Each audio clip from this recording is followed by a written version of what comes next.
Right after getting his butt kicked for a second straight playoffs, Kevin Durant told the media, "It sucked, it was embarrassing. It's hard to see what the future holds for our team." Oh, not good if you're a Suns player. But surely he couldn't mean trade Chris Paul. That's some heads are gonna roll after this one. Oh God! But KD is right. This was embarrassing. The Suns got destroyed by Denver. They were down as much as 30 at home. Last year, down as much as 32 at home. That is the third and fourth worst beatdowns by a team facing elimination in NBA history in back-to-back years. That shows a serious problem with this roster and with coaching. Monty Williams just signed an extension, but reports say he's not safe. The new owner, Matt Ishbia, wants to win so bad, he traded all their picks, Mikal Bridges and Cam Johnson for KD, so no one is safe outside of Durant and Booker. But what can they do? It turns out they only have one real move to improve this roster. The problem is the new CBA. I won't go over every single detail, but the most expensive teams are screwed. They can't use the mid-level exception, which is how the Lakers got Lonnie Walker or the Sixers got PJ Tucker. Not having that is a big deal. You can't sign buyout guys, like the Clippers getting Russell Westbrook. Making trades is almost impossible.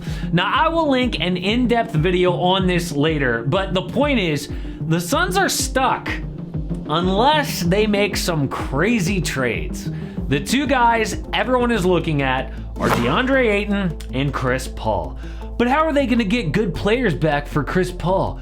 They can't. That's not the point. We will look at trades in a bit, but the Suns aren't looking for great players back for Chris Paul. They just need a couple of role players who can provide depth. Phoenix had the second worst bench scoring in the NBA playoffs this year. They needed Devin Booker to be like prime Kobe to win games, but as soon as he had an off night, they collapsed. Book only scored 12 points in Game 6, but that's okay. He needs help. He should be allowed to have an off night. Oh, but KD is helped, not by himself. I mean, Durant didn't really have one great game in this series because he needs better teammates too.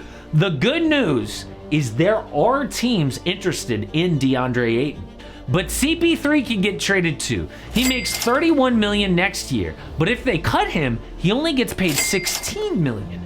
And if they let him go, one team is already interested. Dwight Howard is openly recruiting him to Taiwan.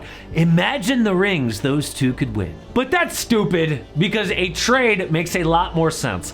CP is on an expiring contract because none of his deal 2 years from now is guaranteed. So there will be options. Yahoo has linked the Suns to both Fred VanVleet and Terry Rozier.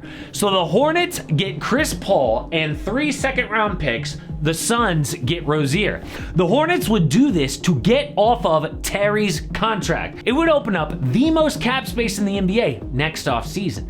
Gordon Hayward's $32 million is also off the books, so they would have enough for 2 max contracts around LaMelo Ball, but only if they trade Rozier. Also, having CP to mentor LaMelo Ball is not a bad idea. Look at what he did with Shai Gilgeous-Alexander in OKC. But I don't understand this rumor for the Suns. I mean, Terry Rozier is not a natural point guard. He is talented, but he plays the 2 really, like Devin Booker. And the same goes for Fred VanVleet, but he is asked to do way too much in Toronto. Maybe with KD and Book, he would be a better playmaker. But the trade is unique. It would need to be a 3-team deal. So the Suns get Fred VanVleet, the Raptors get Landry Shamet and a second, and the Rockets get Chris Paul in 3 seconds. The Raptors only do this if Fred is going to leave anyway. Obviously, they wouldn't take Landry Shamet and a second for Fred VanVleet, but the other option would be to lose him for nothing. The Rockets lend Phoenix their cap space here for 3 seconds. This was the best trade I could come up with, and it's not very good. So I don't think Fred VanVleet is a realistic name. But there is a much better chance DeAndre Ayton is traded. Rumors say he has played his last game in Phoenix.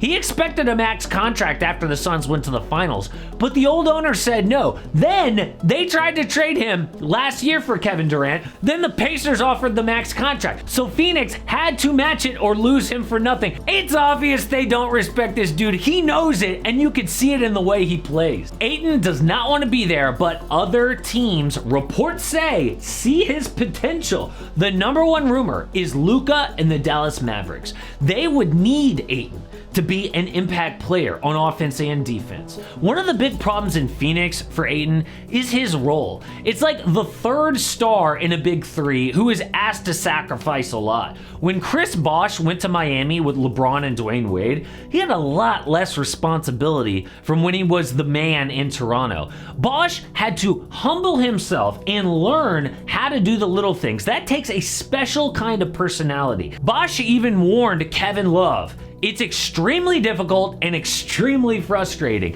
Imagine being an all-star next to LeBron and Kyrie. Love had to sacrifice so much to be successful, and that's what it's like for DeAndre Ayton on the Suns.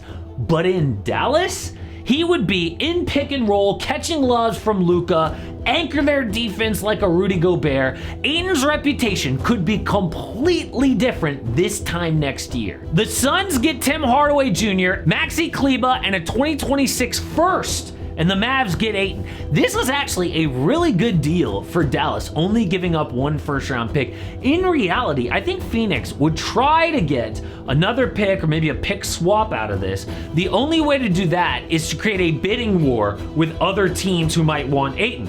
I think the Spurs are a good fit, the Hornets, the Bulls, anyone who would need a good young center. But Phoenix would get back two quality role players around KD and Book. THJ and Kleber are three-point shooters. Kleber is a plus defender, and they could use that first-round pick to get yet another role player. But do not believe all the smoke about Kyrie Irving. First, KD and Kyrie are not on good terms, even though Phoenix needs a point guard. I cannot imagine Durant wanting to go through that Kyrie drum again. Also, if the Suns take back a player in a sign and trade, it triggers the hard cap, which makes other moves impossible. But what about head coach? Monty Williams is liked by players, but his decision-making is in question after back-to-back embarrassments. But the number one question before firing any head coach is who's up next? Who are you going to replace him with that's better? The number one name is Nick Nurse. He is an amazing X's and O's guy who guided Toronto to their first chip in 2019.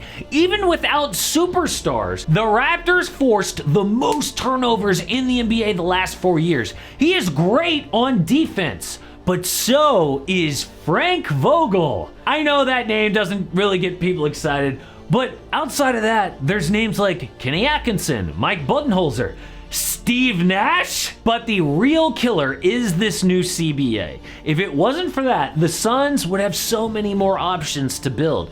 This up here is a deep dive on why these new rules are so tough for expensive teams. And also, if you want to know why DeAndre Ayton has collapsed in Phoenix, check this out.